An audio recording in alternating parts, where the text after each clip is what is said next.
Bienvenue sur Africa 24 dans cette nouvelle édition. Voici les titres de l'actualité. Le président Cyril Ramaphosa rempile officiellement pour un second mandat à la tête de l'Afrique du Sud. Le leader de l'ANC, parti au pouvoir qui a perdu pour la première fois sa majorité absolue au Parlement, a prêté serment ce mercredi. Prochaine étape, la formation d'un gouvernement d'union nationale. Déjà performant en Afrique centrale, le port autonome de Douala travaille à son accroissement. Un prêt de 93 milliards de francs CFA a récemment été accordé par Afreximbank pour l'extension de cette plateforme portuaire de la capitale économique du Cameroun. Et reprise de l'économie ghanéenne au premier trimestre 2024. Une croissance de 4,7% en glissement annuel a été enregistrée au début de cette année. C'est presque un point de plus qu'un an auparavant. Une performance notamment portée par le secteur industriel.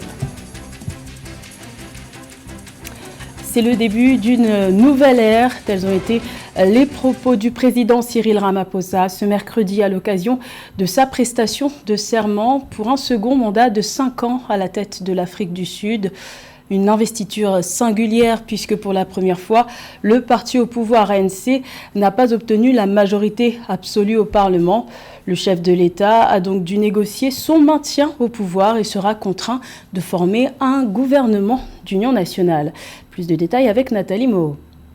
Le 19 juin 2024, le président Cyril Ramaphosa a prêté serment pour un second mandat de 5 ans à la tête de l'Afrique du Sud. Il a ainsi ouvert l'ère de la 7e administration démocratique dans le pays d'Afrique australe. Durant sa précédente mandature, le président Ramaphosa a axé son action sur l'amélioration de l'accès aux services sociaux de base. Désormais, il porte son engagement sur l'équité, la transformation économique et le renouvellement démocratique. C'est un moment d'une importance fondamentale dans la vie de notre nation. C'est un moment où nous devons choisir entre avancer ensemble ou risquer de perdre tout ce que nous avons construit. En ce moment, nous devons choisir d'aller de l'avant, réduire les distances entre les Sud-Africains et construire une société plus égalitaire, traduire la promesse de notre Constitution et la vision de la Charte de la liberté en une réalité pour tous. 30 ans après la première élection démocratique et l'arrivée au pouvoir du président Nelson Mandela, le pays sera dirigé par un gouvernement d'union nationale pour la seconde fois de son histoire. Après son investiture, le président Cyril Ramaphosa devrait désigner un gouvernement qui inclura les nouveaux alliés de son parti, le Congrès national africain ANC, issu principalement du parti d'opposition Alliance démocratique. La coalition, qui compose 68% du Parlement, aura pour principal défi le relèvement de l'économie marquée par un taux de chômage des jeunes de 45,5% et une inflation évaluée à plus de 5%. Les partis du gouvernement d'unité nationale d'aujourd'hui ont convenu de travailler ensemble pour relever les défis les plus urgents. Notre nation. Les partis ont adopté une déclaration d'intention dans laquelle elles se sont engagées à poursuivre une croissance économique rapide, inclusive et durable. Le président Cyril Ramaphosa a annoncé la tenue prochaine d'un dialogue national inclusif. Il s'agit pour le chef d'État d'accroître la participation de l'ensemble de près de 60 millions de Sud-Africains au processus de développement de la nation arc-en-ciel. Et notons que de son côté, le parti MK de l'ancien président sud-africain Jacob Zuma continue de contester les résultats des élections générales du 29 mai dernier. Ce tout nouveau parti, qui est arrivé en 3e position aux dernières élections avec plus de 14% des voix et 58 députés, a décidé de rejoindre l'alliance des partis d'opposition au Parlement. 18 mois de prison avec sursis, c'est la peine prononcée le 17 juin par la justice béninoise à l'encontre de 3 ressortissants du Niger, arrêtés au début du mois sur la station terminale du pipeline Niger-Bénin à Sémé-Podji. Ce verdict intervient dans un contexte de tension diplomatique entre les deux pays, en froid depuis le coup d'État militaire de juillet 2023 survenu au Niger. Les explications d'Esther Conan. Ce lundi 17 juin 2024 à Cotonou, au Bénin, les 3 ressortissants nigériens arrêtés à Semekpoji dans le cadre de l'affaire Pipeline ont connu leur sort. La Cour de répression des infractions économiques et du tourisme, RIET, a condamné la direction générale adjointe de WAPCO Niger et ses 2 compatriotes à 18 mois d'emprisonnement avec sursis. La Cour a retenu contre eux l'infraction d'usurpation de titres et usage de données informatiques falsifiées. Ce verdict, comme on peut le voir, s'est soldé par un sursis de 18 mois. On peut comprendre que le gouvernement béninois voulait à travers ce verdict quand même montrer sa fermeté à son voisin nigérian. Mais à la vérité, c'est toujours une manière d'ouvrir quand même la porte aux discussions, puisque ce n'est pas une condamnation ferme. Au-delà du verdict, il faut voir toujours la démarche diplomatique. À noter que les mises en cause sont accusées d'être entrées illégalement sur le site de l'Oléoduc, qui achemine le pétrole du Niger à Semekpoji au Bénin le 5 juin 2024 au nom de WAPCO Niger et d'avoir présenté de faux badges. Un épisode qui exaspère davantage les tensions entre le Bénin et le Niger, 2 États voisins. Aujourd'hui, les relations entre les 2 pays sont quand même exécrables. Mais c'est pourquoi on déplore un peu qu'aujourd'hui, la CEDEAO, les organisations sous-régionales ne puissent plus jouer ce rôle de médiateurs efficaces dans les crises qui surviennent entre nos différents pays. On souhaite que vraiment les présidents qui ont une influence encore dans la région puissent peser de tous leurs poids pour ramener les 2 pays à une table de négociation et trouver la bonne voie pour la suite de leurs relations. Le nom de suspect était initialement de 5. 2 d'entre eux ont été libérés après présentation au procureur spécial. Ils n'ont donc pas été poursuivis. Même si la peine infligée aux 3 Nigériens n'est pas ferme, ce verdict n'est sûrement pas de nature à calmer la tension entre les autorités nigériennes et béninoises. Il est présenté comme un pilier de l'économie ivoirienne. Le secteur agricole continue de démontrer sa résilience en favorisant l'industrialisation et en occupant plus de la moitié de la population active du pays. Les bonnes performances de ce secteur ont été évoquées dans le discours sur l'état de la nation du président Alassane Ouattara ce 18 juin devant le Parlement réuni en congrès à Abidjan. Le point avec Samantha Sabérou-Saboubanga. Le président de la Côte d'Ivoire, Alassane Ouattara, s'est adressé devant le Parlement réuni en congrès le mardi 18 juin 2024. Dans un discours de plus de 45 minutes, aux allures de bilan, le chef de l'État ivoirien s'est satisfait du secteur agricole de son pays. Selon lui, la Côte d'Ivoire se positionne comme une puissance agricole mondiale. La Côte d'Ivoire est une puissance agricole mondiale. Nous sommes en effet le premier producteur mondial de cacao, le premier producteur mondial d'anacarde, c'est-à-dire noix de cajou brute, le premier producteur africain de caoutchouc naturel, le 2e producteur africain d'huile de palme et le 5e producteur africain de coton.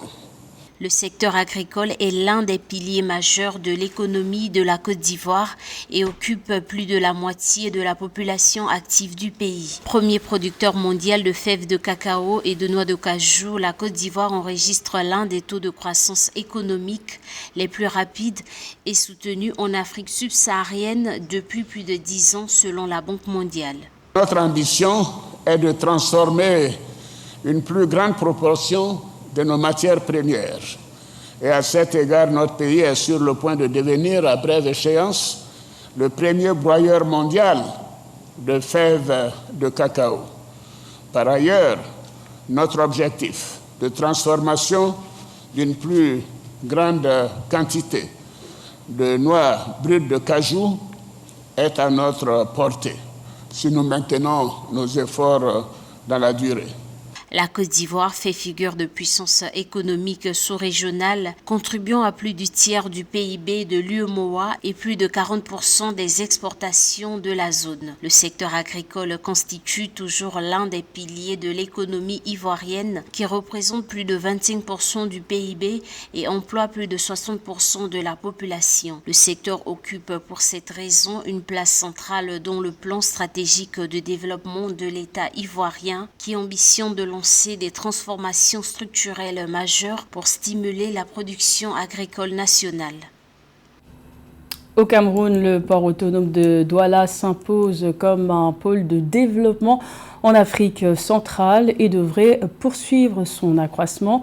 Un prêt de 93 milliards de francs CFA a été accordé le 14 juin par Afreximbank pour un projet de désengorgement de la plateforme. L'entente a été conclue en marge des 31e assemblées annuelles d'Afreximbank aux Bahamas. Plus de détails avec Joseph Moifou.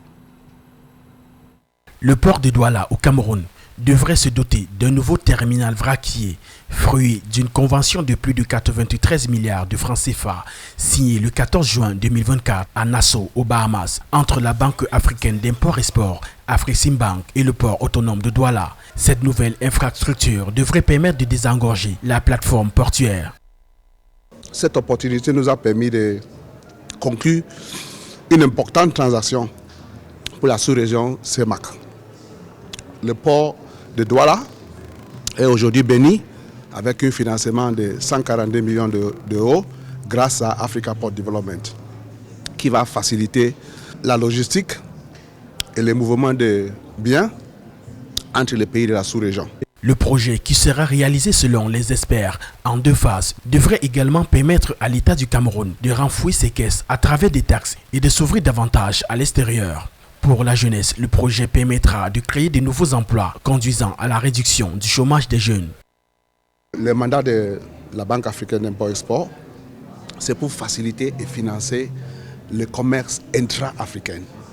Et l'engorgement du port de Douala est aujourd'hui quelque chose qui va se dégager avec le développement de ce port. Donc les partenaires qui sont avec nous, Africa Port Development, va développer ces ports qui va permettre à ce que le pays, le Cameroun et les pays voisins puissent bénéficier de libre mouvement des biens et des services. Principale plateforme portuaire de la CEMAC, le port autonome de Douala, avec un chiffre d'affaires estimé à 119,6 milliards de francs CFA en 2023, assure environ 90% du trafic portuaire national camerounais et dessert les États enclavés du Tchad et de la République centrafricaine, ainsi que le nord du Gabon et la Guinée équatoriale. Grâce à des accords particuliers, l'extension du port autonome de Douala devrait ainsi permettre de booster les échanges intra-africains. L'économie ghanéenne se porte bien. Une croissance de 4,7% en glissement annuel a été enregistrée contre 3,8% au cours de la même période en 2023, selon les données de l'organisme autonome Ghana Statistical Service publiées le 18 juin. Cette progression s'explique notamment par la forte croissance des secteurs de l'industrie et de l'agriculture. Les explications de Mildred Diamo. L'économie du Ghana a connu une croissance de 4,7% du produit intérieur brut au premier trimestre 2024, selon les chiffres du Ghana Statistical Service GSS rendus publics le 18 juin 2024. Cette performance représente une progression par rapport aux 3,8% enregistrés au cours du trimestre précédent. L'embellie enregistrée durant les 3 premiers mois de 2024 s'explique notamment par l'accélération de la croissance du secteur industriel, qui a enregistré sa meilleure performance en 19 trimestres, avec une progression de 6,8%, indiquent les données du JSS. Ça vient confirmer la tendance déjà qu'on avait observée lors du dernier trimestre 2023. Il faut dire que ce pays sort d'une crise importante suite au Covid-19 et à la guerre en Ukraine. Ces 2 crises ont entraîné une hausse de l'inflation importée, des intrants, des biens de consommation agricole, du carburant, ce qui a directement touché les entreprises et les consommateurs ghanéens et a suscité des dépenses budgétaires de l'État. La dette publique ghanéenne a tout simplement explosé. Elle atteint 85% du PIB, ce qui a fait passer de ce pays à un niveau de risque élevé de surendettement. Le Ghana a ainsi connu son plus haut niveau de croissance économique sur une base trimestrielle depuis le 4e trimestre 2021. D'après le GSS, les mini-carrières, les TIC, les cultures, la construction et les activités d'hébergement et de restauration ont été les principaux moteurs de la croissance enregistrée au premier trimestre 2024. Au cours de cette période, le secteur des services est resté le plus important de l'économie ghanéenne, représentant 45,6% du produit intérieur brut. La part de l'industrie et de l'agriculture était respectivement de 30,6% et 23,8%. Il est notable de constater que ce n'est pas le cacao qui a été le principal vecteur de cette reprise de l'économie ghanéenne, mais plutôt l'industrie. Car il faut savoir que ce pays est riche en matières premières, entre autres le pétrole, l'or et la bauxite. Mais il est regrettable de constater que jusqu'à présent, ce pays ne transforme pas ses matières premières. Par ailleurs, les sous-secteurs de la santé, de l'action sociale, de l'électricité, de l'administration publique, de la défense et de la sécurité sociale ont enregistré une contraction au cours du premier trimestre 2024. Un recul, notamment attribué à une réduction des dépenses publiques, recommandé aux autorités par le Fonds monétaire international dans le cadre des efforts pour assurer la viabilité de la dette du pays. Le Ghana s'efforce désormais de trouver un accord avec les détenteurs d'environ 13 milliards de dollars de ses euro-obligations. C'était le journal de la rédaction. Merci de l'avoir suivi. L'information continue sur Africa 24.